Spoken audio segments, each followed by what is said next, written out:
Uncle Sam said, get your hat, come along with me. We got a little job to do far across the sea. And now that we have done that job and the enemy's almost gone, well, get things ready, burning more coal down, coming home. Ain't had no fried chicken since I left old Alabama. No pumpkin pie, no turnip green, not even a smokehouse ham. Stuff myself with bitter rare when I get back for the phone. Well, get things ready, burning more coal down, coming home. What's going on, folks? I was gonna not do anything because today's the Sabbath. I was gonna try to be respectful. Also, I do have a quiz. I should read the chapter 4 before I take it at least twice. That way, because other things, I'm not going to get into it too deep. But anyway, I do want to get this out the way right quick. I just saw, Food Network shows the embarrassment of America. I just want to say this as an American who is just like other Americans, who is a fat slob, who is eating ice cream and all this other shit. Can we please, as a public service announcement for Americans who own businesses and all the, in particular, restaurants and everything else, please stop doing goofy ass shit with food. I'm just going to tell you that right now. I've seen this clip before, but I'll say it one more time though. I've seen it before, but I'm going to say something now. Please stop putting macaroni. I don't think it's just, I think it is macaroni and cheese and hot dogs in fucking pancake batter. Can y'all stop doing that shit? Y'all motherfuckers making us look bad, man. Y'all motherfuckers making us look bad. When you have pancake batter mixed in with macaroni and cheese, and then you can have cut up hot dogs on it.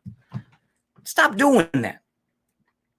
And don't get me wrong. I mean, I say that knowing in the back of my mind, I've done some goofy ass shit and some goofy ass mixes with food. Don't get me wrong, but it's like, look, the rest of the world is clowning us because we decided to do some goofy ass shit. It's like there are plenty of things that are cringe about the United States, including the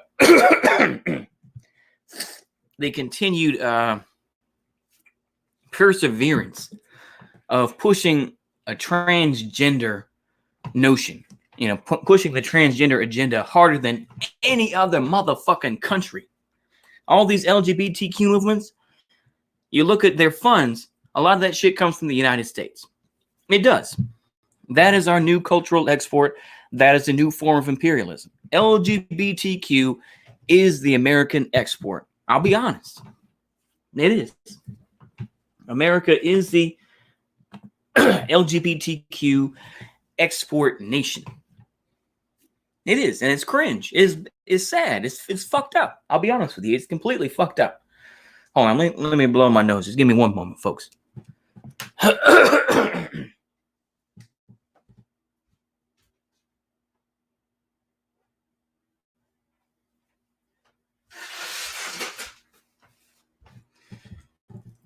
It is absolutely fucked up. What is your opinion on the Republic of New Africa? Let's take a look. Let me double check here and make sure what you're talking about. Because I have an idea in my head. Republic of... okay, when we're talking about the South, right? We're talking about the South in this case. I just want to make sure. We're talking about the United States. Let me go ahead and screen share here right quick. I just want to make sure. I don't want to, I got my assumptions in my head, but I want to make sure. Let me make sure right quick. There we go. We got big screen. Let me go ahead and change the, what do they call it? I cannot think of it now. The overlay, sorry. I say that every time, don't I? I'm bugging. Okay. There we go. Let's go. Let me go ahead and take a look. Yes. Okay. Cool. Okay. So, Republic of New Africa. Honestly, you know what? I'll be honest with you. I support it. I do. As much as I was reading about Yakub, the creator of the white race, and how, it got pretty rough. Don't get me wrong, reading it. But honestly, to a point, I feel like Why not at this point? You know, Louisiana, what you got here? Louisiana, Mississippi, Alabama, Georgia, Carolina. I'd say go for it. Go for the gusto at this point. I mean, it's unrealistic right now. I'll put it that way. It's unrealistic right now because there is not an organization of Afro-American unity, not in the same way that it was, in my view. BLM is not some huge unifier, folks. I'll tell you that right now. I support it as well. Hey, there you go. But I mean, for right now, it's unrealistic. I'll put it that way. But yeah, I just want to say that because, like, America, we do some goofy shit with food. I'm trying to go back on point, but it's like, you know what? Actually, now that I'm up, I'm going ahead and do this stream. Let me ask you this. This is the first time I've had an autarkic people's, I'm sorry, autarky. Autarky. I'm go ahead and read, you like Caleb Maupin? Let me go ahead and ask you this, because I know we got 4 people. I'm trying to make sure here. Y'all like Caleb Maupin? Because I got a Caleb Maupin book, which is, it's a transcript of his speech that he gave in like 2015 or something like that. Y'all want me to read that? I'm not going to do it in his voice. I can sing his voice. I can't really, but you know, y'all want me to do that? Press 1 if you want me to read that right quick. I don't know how long it's going to be. Caleb Detail. Okay. Y'all want me to read it? Because I figure I was going to read it. Okay. I also do have my opinion on Caleb is mixed. No, that's fair. That's fair. Yeah, Caleb, like I said, Caleb, I think, is a smart dude. He provides a lot of history. But I think that ultimately, yeah, okay. All right. What do you think, Autarkic? You press 1 if you want me to read it, or press 2 if you don't want me to. Okay, cool. All right, I'll go ahead and read it right quick then. Let me go get it.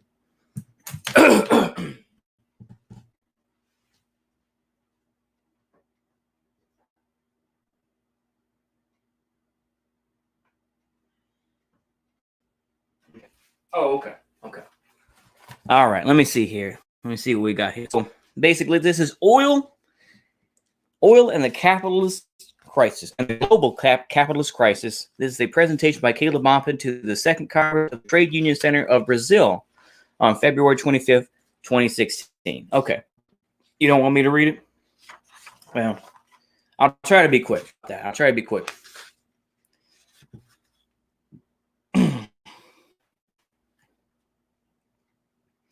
Okay, let's see here.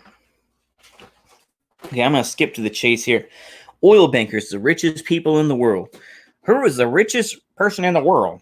That answer, I'm sorry. I was trying to be goofy. All right, sorry. I'll go ahead and read it right quick, though. I'll try to be quick. Who is the richest person in the world? International media often tries to answer that question for us. Names get floated like Bill Gates, Carlos Slim, Warren Buffett. Sometimes they'll mention an Arab prince. Forbes magazine publishes a list of the richest people in the world. All is utter nonsense. Bill Gates, Carlos Slim, Warren Buffett, the king of Saudi Arabia, all of these people are poor men compared to the ones with real power. These people are listed as the richest people in the world because they are so poor that they have all of their money listed in their own name. Those who are really rich, those with the most wealth, power, and influence have astronomical amounts of wealth. Power and influence have astronomical wealth, often so much money that their total net worth cannot even be calculated. The richest people in the world can be described in 2 words: oil bankers. The House of Rockefeller, the House of Morgan, the Carnegies, the Rothschilds, the Mellons, the DuPonts. The oil and banking dynasties sit at the center of a small network of deeply entrenched power and influence, dominating the economies of the United States and most of the rest of the planet. Let's take the most powerful family of oil bankers, the Rockefellers, as a case study. When Nelson Rockefeller, one of the many heirs of John D. Rockefeller and the Standard Oil Cartel of the 1880s, questioned by the U.S. Congress in 1974. Some of the most brilliant reporters, journalists, and economists assembled to cover the hearing. Among them of them could determine exactly how much money Nelson Rockefeller really had. In one name, Mr. Rockefeller personally had a few $billions. The rest of his money was tied up in an elaborate network, thousands of trusts, small corporations, and foundations he controlled. When testifying before Congress, Nelson Rockefeller was asked about his control of Chase Manhattan Bank. He testified honestly, "I don't own a single share of Chase Manhattan Bank." He was telling the truth. He personally not a single cent invested in Chase. However, one of the trusts he owned well over 325,000 shares of stock in Chase Manhattan Bank. Oh, yeah. I was watching Unruh stream. Oh, okay. Unruh was streaming? Okay. Because I saw he was streaming for a minute and then he stopped. He's kind of weird about stream. But anyway, let's go ahead and get more into this here. So, when testifying before Congress, 325,000. Okay, yeah. That was back in the 1970s. Today, the wealth and influence of one of two most powerful banking cliques is combined.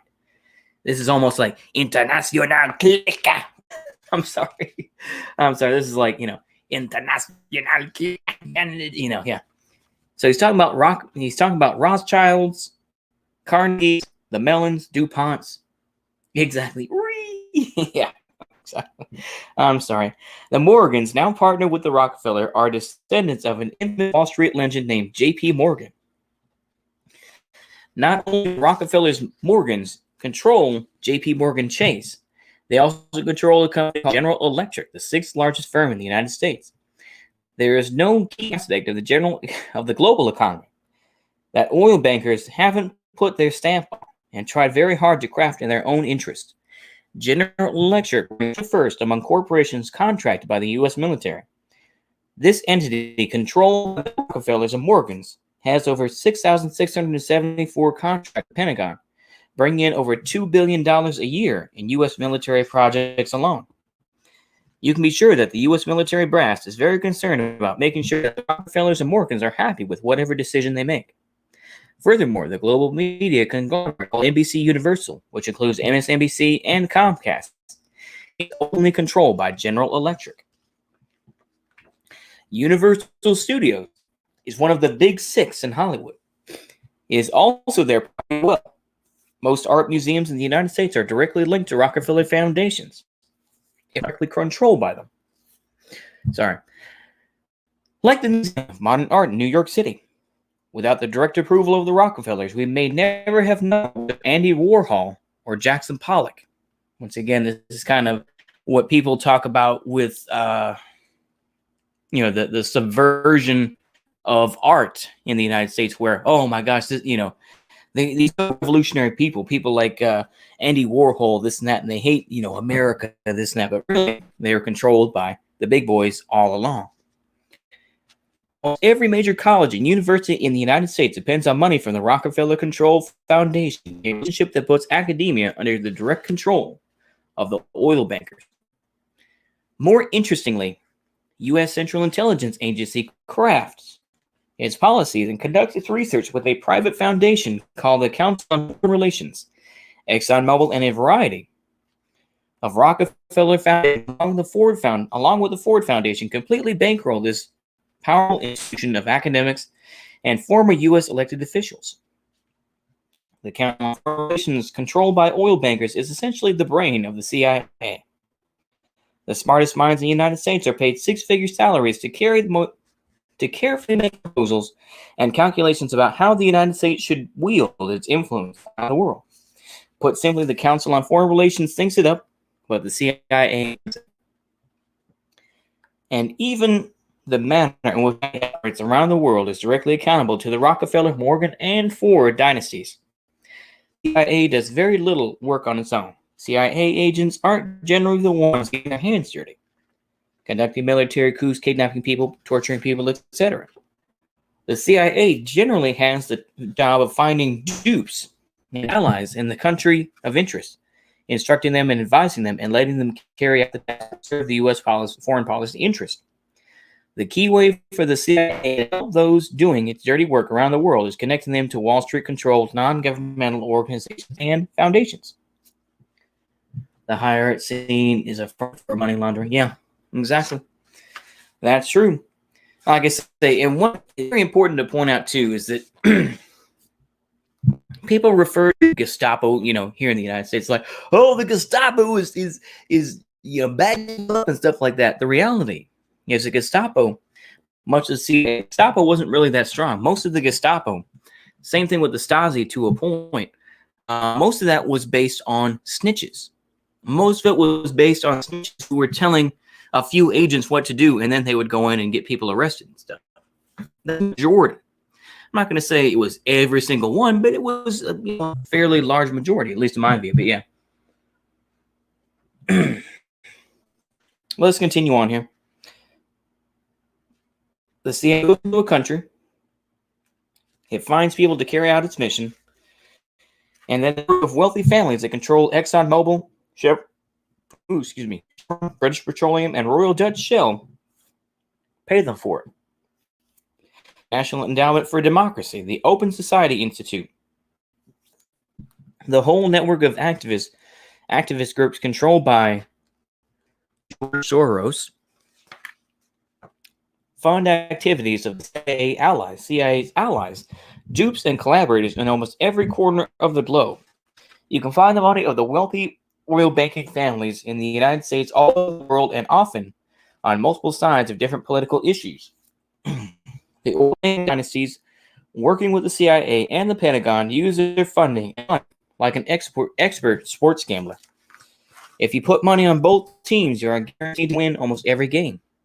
Every country in the world has money from the oil bankers somehow manipulating its political process.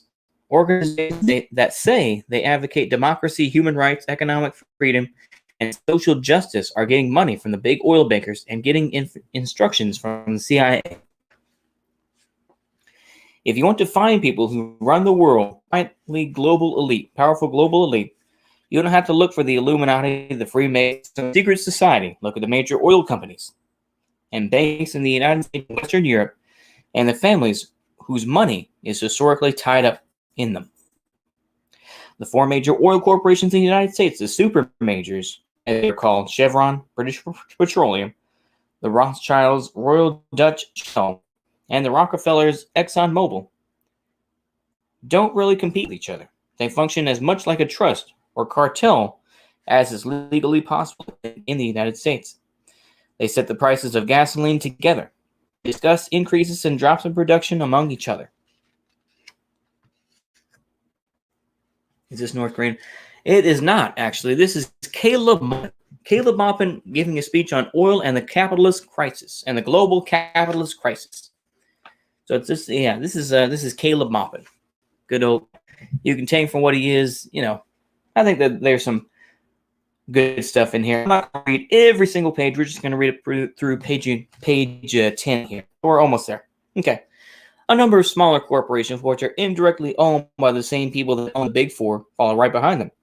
An oil company called Marathon is technically an independent company, but it's really just a subdivision of ExxonMobil. Another descendant of Oil is technically a competitor with the Big Four, but this is only true on paper. U.S. foreign policy cannot be separated from the power of oil corporations. This should be obvious from distance. What countries have been the biggest enemies and military opponents of the United States in the last 3 decades? Iraq, Libya, Venezuela, Russia, Iran. All of these countries are major oil exporters. And who pays for the Council on Foreign Relations? Who does business with the Pentagon? Who owns the banks at the center of the European Union? Who funds both the Democratic and Republican parties in the United States? Who owns the Labour Party, the Conservative Party, and the Liberal Democratic Party in Britain? The very ground on which the United Nations headquarters in Manhattan was constructed was a personal dish of the Rockefeller family. Henry Kissinger, one of the leading influential figures in setting U.S. foreign policy, is a complete creation of the oil makers. He worked for the Rockefellers before he worked in Washington.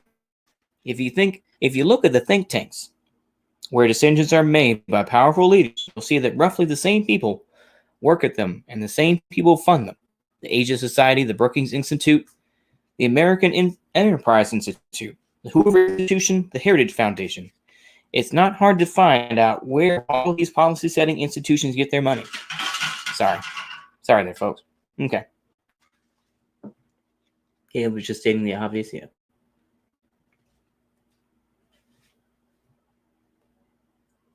He was going on what I was being told until I was told he was reading the book. Yeah, it's all good. It's all good. Okay. So let me just see here where I left off. Okay. Yeah, it's not hard to find where all of these policy-setting institutions get their money. You can always trace it back to oil bankers. So with that in mind, I'm going to answer the following questions. Oil price drop in 2014. Why is it below $30 per barrel? Why is the relationship between oil? What is the relationship between oil and development? Why is the global economy facing a crisis? This just makes me want to keep going, doesn't it? Oof. I just need a little break here. Okay. But this is a very good book here. I'm glad I got it, Caleb Maupin.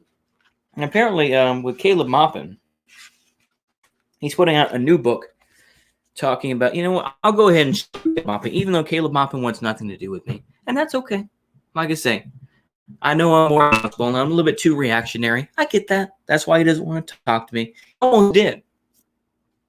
You know, when I put out that video of solidarity with Caleb, he put it, you know, he put, you know, he did comment, and then other people just decided to blast him, this and that. And that was sad. You know, y'all didn't have to do that. Of course, he deleted his comment and everything.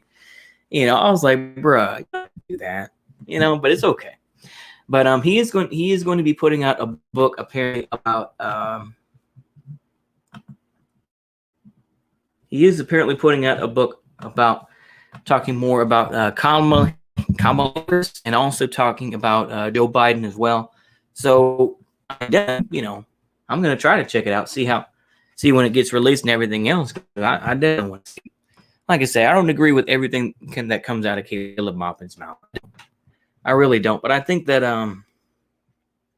he does say some pretty good stuff. Let me see if I can just take a breath. I'm a little too chunky, folks. I'm sorry. I also had to blow my nose. Just give me a minute to talk amongst yourselves for a moment.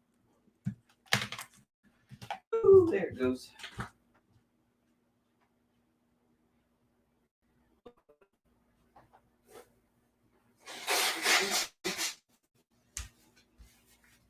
All righty. How's everyone doing? Okay. Let's get right back into it here. All right, a little bit more reading and then we'll call it good. I figure I would kind of share while I'm learning, y'all are learning. You know, that's, but you can feel differently and be like, man, you know, but that's okay. You can feel as you want to. The fruits of high oil. Okay. Let's go back to the first year of the 21st century. Following 2001, the policies crafted by the Council on Foreign Relations and carried out by U.S. President Bush and Britain had one obvious impact. They drove oil prices up. Iraq invaded on March 19th, 2003. When it invaded, yeah. Okay. The U.S. military destroyed the country's infrastructure with a cruise missile known as Shock and Awe. Iraq was one of the leading producers in the world. It was removed from the world market. Millions of Iraqis would have probably stayed longer if you didn't use. Yeah, exactly. That's true. That's true. That's true. I mean, like I say, I'm too irony poisoned, so it's okay. Like I said, it's okay. I'm not mad at Caleb Maupin for that. But I think that I definitely can appreciate his knowledge and appreciate what information he has put out in terms of history and everything else. So for that, I'll give him props. In other ways, you could be like, you're kind of crazy, this and that. And that's fine. That's fine, I'd say. But anyway. Price of oil went up. Let me find a good stopping point here. Let me just do that right quick. Okay. Oh, we're going to stop at page 19. There we go. That's where I'm going to dog ear it. Okay. Let's keep going. Okay. The price of oil went up. Almost immediately after Iraq was destroyed, the U.S., Britain, and Israel began to escalate an international campaign against Iraq's neighbors and one of Saddam Hussein's biggest enemies, the Islamic Republic of Iran. Just give me a moment there. I'm moving everything around here. Yep. Okay. I'm going to sit at the table here. And now we'll do some Scheisse. I unplugged the... Okay, so how long do you predict before the U.S. falls apart? You know what? I would say within... And this is going to be like a CYA moment, but I would say anywhere from... I'm going to say 10 to 25 years. I'm going to give myself a fairly wide berth. But depending on how things go, I would say 25 years. Give or take. It could be sooner. It could be later. But, that's me covering my own ass, basically. But that's what I would say. But we shall see. We shall see. Oh, my goodness. I'm just... I'm making trouble. All right. Here we go. Okay. And Israel, Islamic Republic of Iran, barrage of media propaganda insinuated that Iran was trying to build nuclear weapons, and the international community was rallied to put sanctions on Iran. The sanctions restricted Iran's ability to export. The price of oil got higher. In 2008, the U.S.-aligned regime in Georgia attacked the Russian-aligned territories of South Ossetia. Georgia is a country that is completely aligned with the United States.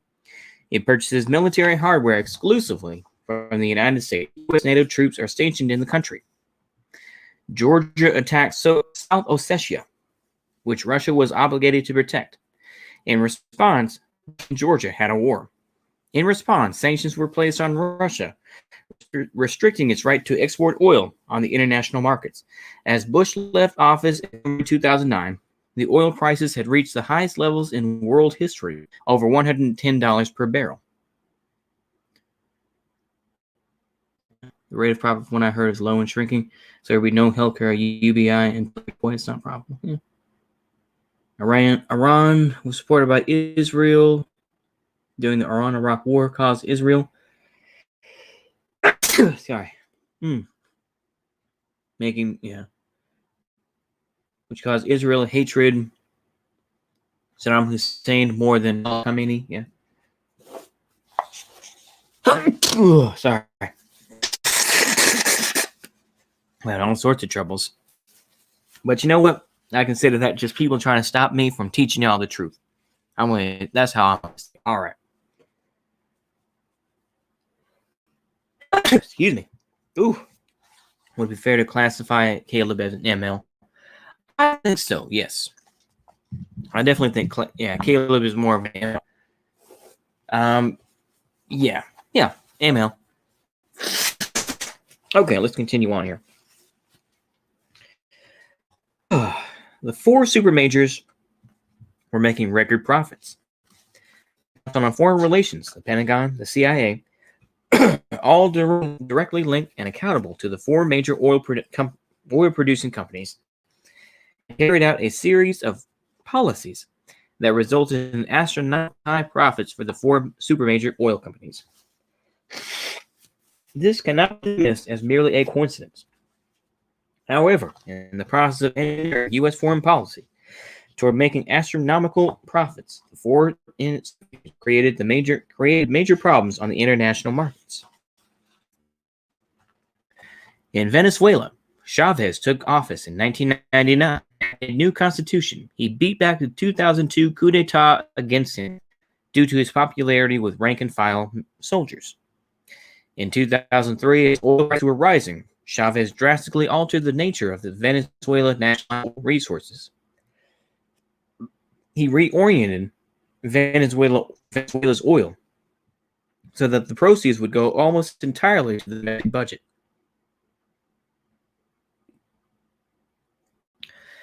To existing socialism, regardless of MLness. Yeah, that's true. Okay. Chavez became amazingly popular as he provided free healthcare, free education, and other services to the population of Venezuela.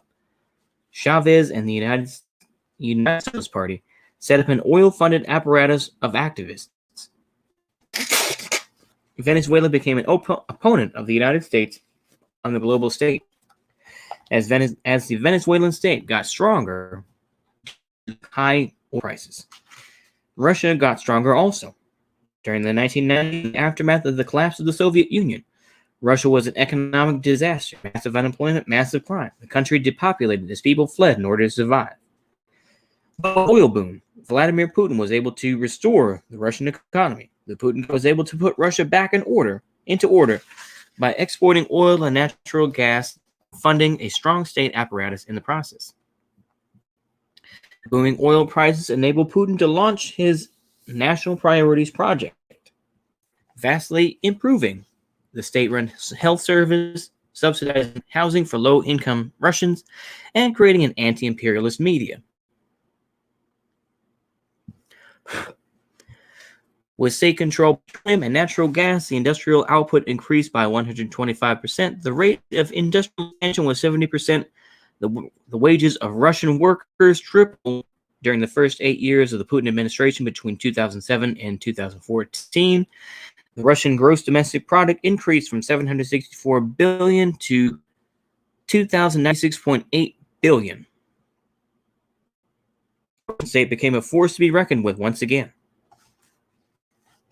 Summer camps for academically high-achieving youth were created as part of the youth organization Komachi.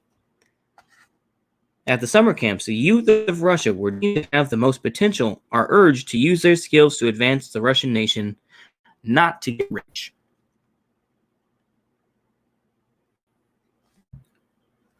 Oh, shoot. Okay, well, let's go ahead and wrap this up right quick. The Russian state aligned with the Russian Orthodox Church to forge a new ideology, a kind of anti-Catholic Christian Russian nationalism.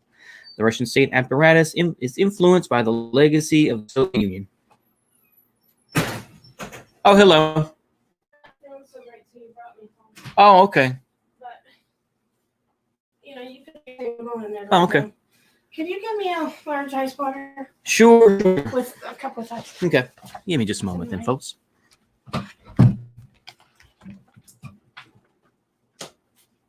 Little dizzy?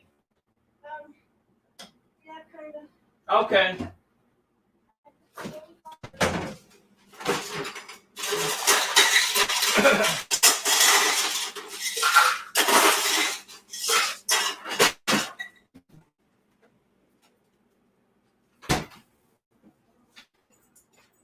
Okay. All right, I got you. So you Go ahead and lay yourself on there. can do your thing. Okay.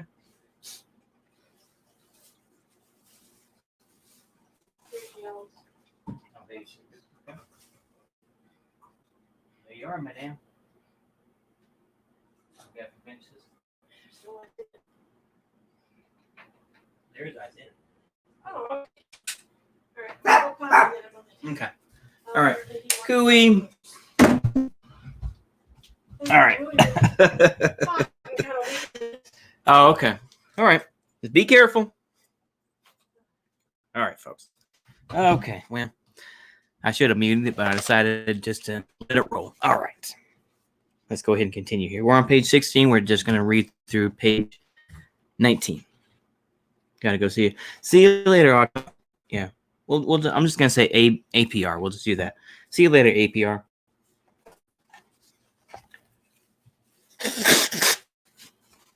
I'm just doing a little reading. That's fine. It's not going to bother me. Okay. But I have to let him in. And I'll- I'm taking this bra off because I feel hot. Well, I'll let him in. Okay. Now, I'll go ahead and check on him. All right, give me a minute, folks. I just feel hot first. Okay. Oh, yeah, I knew you were going to get it.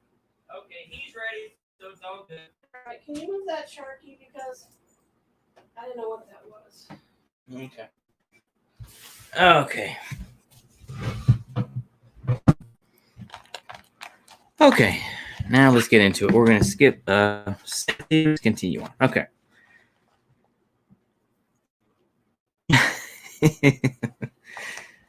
Okay. People around the world call this the human patriotism. The slogan that Putin rallied his supporters around 2008 was "Together we win." He urged Russians to reject Western concepts of individualism and selfishness and be part of a collective effort to build a strong country. In the Okay.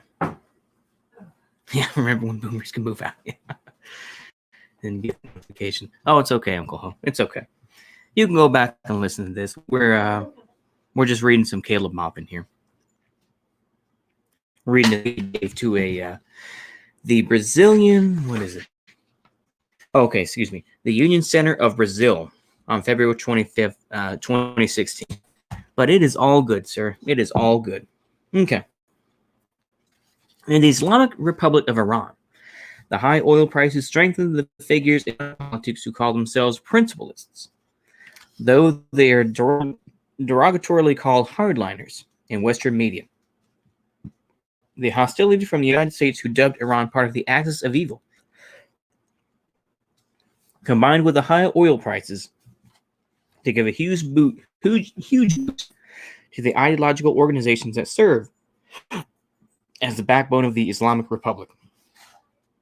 The Islamic Revolutionary Guard Corps, the Basij, the Islamic University system, the forces that emphasize the anti-capitalist goals of the 1979 revolution, all found themselves with lots of money. Ahmadinejad, a number of domestic reforms that built up the Iranian countryside, funded public work projects for Iranian workers, and strengthened Iranian labor unions. While Chevron, British Petroleum, Royal Dutch Shell, and ExxonMobil were making record profits, their hired analysts were warning them the world was slipping out of their fingers in the post-Cold War era. Suddenly, a new opposition was beyond Russia, Venezuela, and Iran. The Islamic Socialist government of Libya grew more powerful due to the oil price increase. Kyle Muammar was elected president of the African Union. Ecuador saw, Yep, we're reading some Caleb Maupin. Okay. Ecuador saw a significant economic growth recovery from the horrors of neoliberalism in the 1990s. Here in Brazil, your government control oil company Petrobras became the largest corporation in the hemisphere. Petrobras, an oil company that is not controlled by the Big Four oil corporations, with the majority of the shares owned by your popularly elected government, larger than BP, larger than ExxonMobil, even larger than Microsoft. In the parts of the world where oil was not controlled by Wall Street bankers, but controlled by popular, the high oil prices inflated by U.S. foreign policy gave a huge boost to the living of the people. People in Brazil, Russia, Venezuela, Ecuador, and Libya saw their lives getting better. I definitely press F for Gaddafi. You know, I'm going to go ahead and do that in the chat. Why not? Here we go. And actually, I do have a book that with the introduction by Caleb Maupin, the Green Book, the Gaddafi's Green Book, but it is tiny. It can fit in your back pocket. It's tiny, so I mean, I'm really going to have to strain to read that. But you know what? I read a clip of it. Why not? Since I'm here, so we'll go ahead and take a break from Caleb Maupin's speech that he gave in 2016, and we'll read a little bit of the Green Book. So we're going to go ahead and do that. You know what? Let me go ahead and put a. There we go. We're gonna put up some. Let's see here. Oh, here we go. Here's a good one. That's a good one. Okay. There we go. Let me put that in right quick. Do do do do do do do do do do do.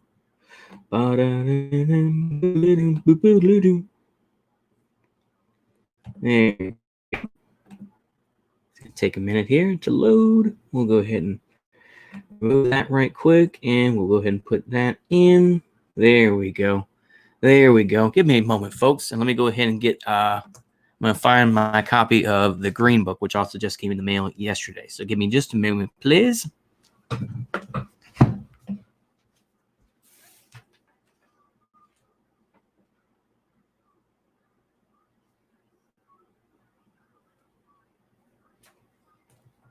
Alrighty. Almost there.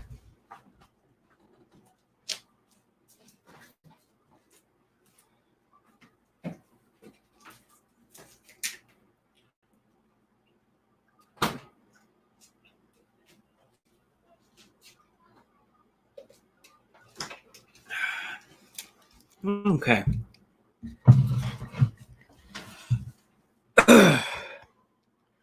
Well, he did get plastic surgery, I believe. Gaddafi did. He also,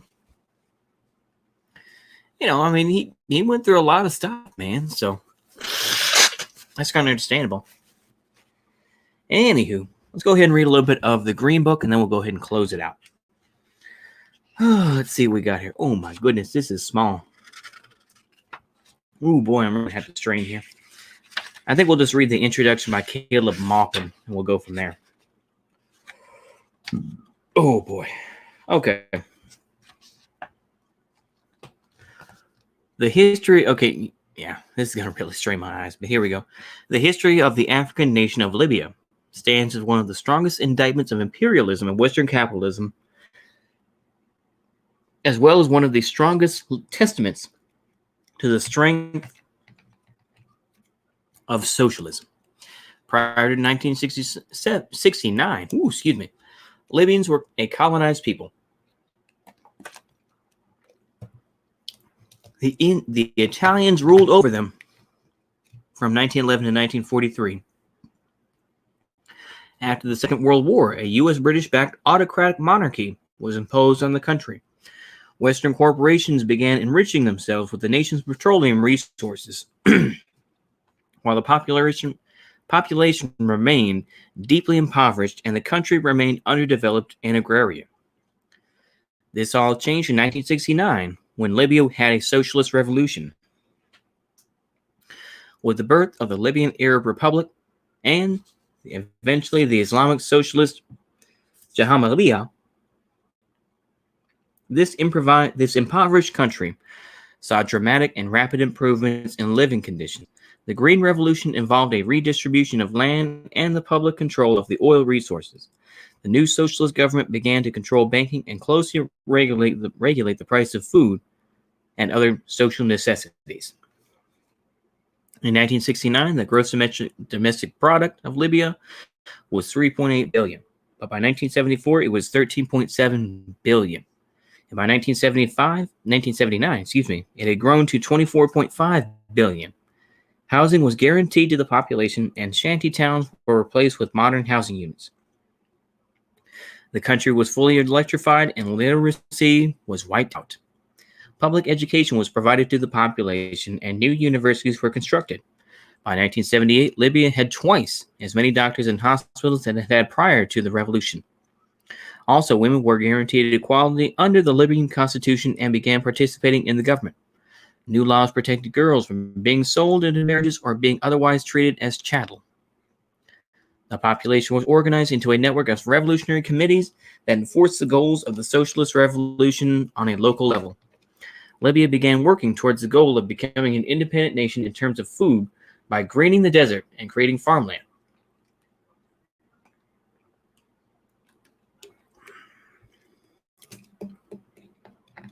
In August of 1984, the first stone was laid, and the process of building the world's largest irrigation system began. The Green Man-Made River would grow to be the largest network of pipes and aqueducts in the world, supplying fresh water across the country through the desert and enabling vast cultural expansion. Meet Colonel Gaddafi. The man at the center of Libya's vast transformation was Muammar Mohammed Abu Minyar Gaddafi. Gaddafi was born to a literate family of Bedouin. Because of his parents, he could not read and write and kept no birth records. The date of his birth is unknown. Though Gaddafi's father was not educated, he made great sacrifices to send his son to school. In order to attend school, the young Gaddafi slept in a mosque. He only saw his family on weekends and holidays, and had to travel 20 miles to do so. As an impoverished Bedouin, he faced bullying and humiliation from his city-dwelling classmates. However, he had many Egyptian teachers who told him of the dramatic events happening in their homeland. Even as a child, Gaddafi became enthusiastic about politics. He admired Gamal Abdul Nasser, the Arab socialist who had taken power in Egypt. He opposed Israel and Zionism and felt great pride in the fact that members of his family had battled against the Italian occupiers. Before Gaddafi was even 20 years old, he was spending his free time putting up anti-imperialist posters and organizing demonstrations against the king, who was a puppet of the US and Britain. In response to his activism, Gaddafi's family was banned from the city of Sabah and forced to relocate to Misrata. Soon, Gaddafi found himself in the Royal Military Academy in Benghazi, rising in the ranks. He was recognized by his teachers and classmates for his exceptional intelligence. Despite being a high-achieving student, Gaddafi hated the British instructors at the military academy, believing that they disrespected Libyan culture and Islam. As a military officer, Gaddafi formed a secret society inspired by the various patriotic officers that were organized through the Arab world. They had a network of clandestine cells where military men who hated imperialism and loved their homeland took an oath and conspired to seize power. The Libyan revolution began with the working class. Oil workers went on strike, demanding better paying conditions. The population supported the oil workers, with protests and rebellions erupting across the country. On September 1st, 1969, the patriotic officers swung into motion and seized government buildings. The crown prince was arrested, and soon Gaddafi was on TV declaring to the country that the revolution would lead Libya towards freedom, socialism, and unity. Okay. Okay, this is a bit long here. Okay. This does have some good stuff, though. We will be reading more of this. I think we'll read a little bit more of this on Monday. But I think we will keep it there for now. Like I say, I hate to leave things undone, but I think that there's a lot of good stuff here. So you know what? Let me go ahead and do this right quick. I'm going to do another sort of outro. It's not going to be as good as I just did as a video, but you know what? Let's go ahead and do this right quick here. Give me just a moment here, folks.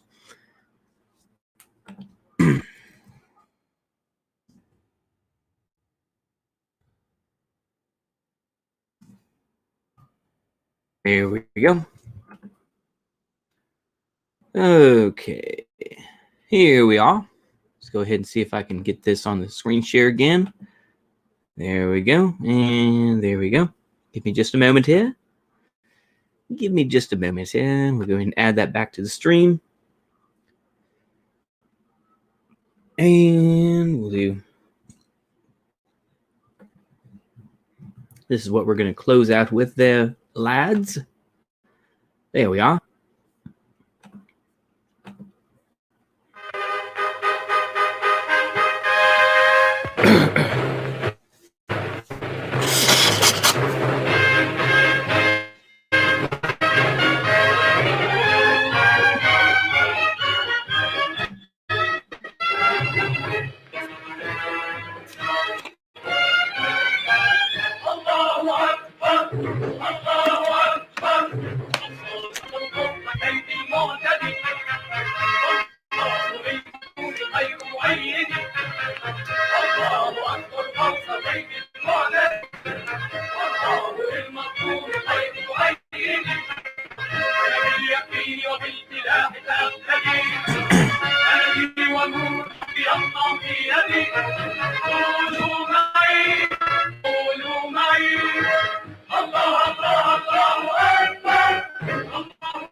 All right. I don't want to be too, I shouldn't be too gratuitous. I won't be too So I'll leave it there at the first. Anyway, y'all have a good day and see you later. Definitely. Press F for Libya. Let's go ahead and press F. There we go. Let's do another press F. Oh, sorry. There we go. We'll press F. There we go. We need to have like too bad we can't, if it weren't just on YouTube, we do emojis, like the pour out a little liquor, like a liquor bottle and a 40. Oh, yeah. Maybe one. We'll go ahead and leave it there, though. Yeah, definitely press F for Gaddafi, though. Press F for that. So we'll keep it there. Like I said, that was just a short little reading. I think tomorrow, like I say, we got the Green Book. We'll go ahead and read some more of that. We're gonna talk a little bit more. I think that Caleb Maupin probably wrote this too. The Green Book, A Vision for Democracy and Socialism, which is pretty big. It's pretty long for that. Out of the Movement to Masses. Yeah. This is okay. Yeah, this is some heavy. Yeah, goes on for quite a bit. But anyway, we will be reading that though. Like I say, what's going on, Cornholio fan? Welcome back.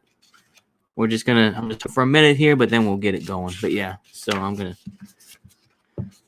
I've come to the books now where I know what if I'm, I break it down by chapters because I'm not the most diligent reader, as y'all know.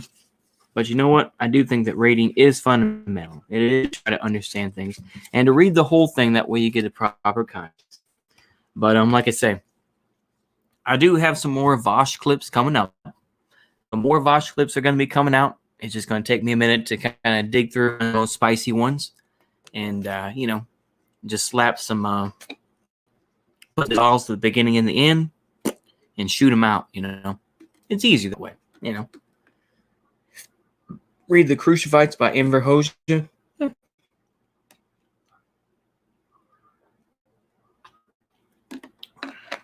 I think America will have regions that are socialist. I don't know about the whole thing. Yeah, yeah. I should probably just call this. I should probably just have a playlist of Vosh Stream highlights. That way I can just do it like that. I'll probably just put it into a playlist. Anyway, yeah. Yep. See you later, Marco. But yeah, Crucifites.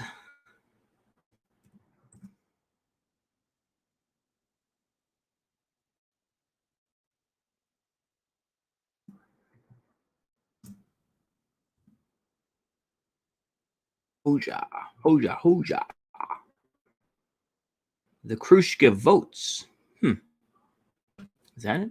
Khrushchev votes? The Khrushchev votes? Is that what it is? Okay. Khrushchev votes by Enver Hoxha PDF. There we go. Let's see if that's available. Okay, here we go. Albania challenges Khrushchev revisionism.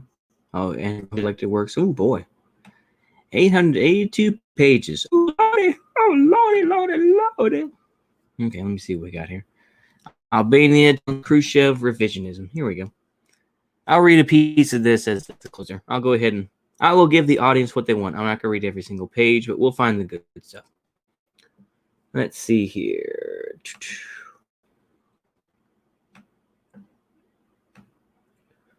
Ooh.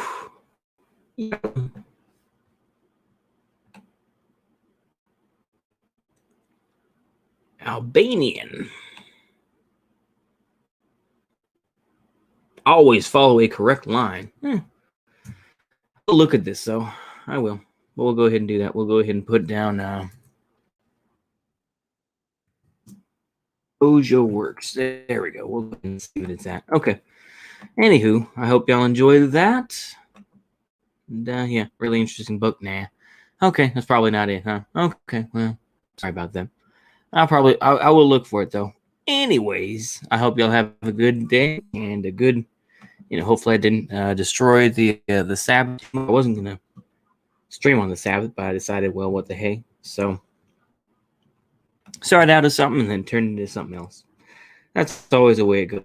Although I kind of did secretly want to read that Caleb Maupin book, so, Okay, let's go ahead and do... I think we'll do this outro. Actually, you know what? Let's do the DPRK outro. Fought single-handed against the desperate imperialist.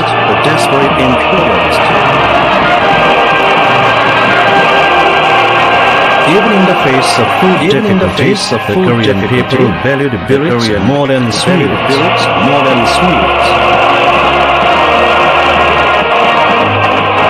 In the unprecedented hardships and trials, a complete whole is formed more firmly between the Supreme Commander and soldiers, between the army and people. This is precisely the strength of True Career, the might of Sun and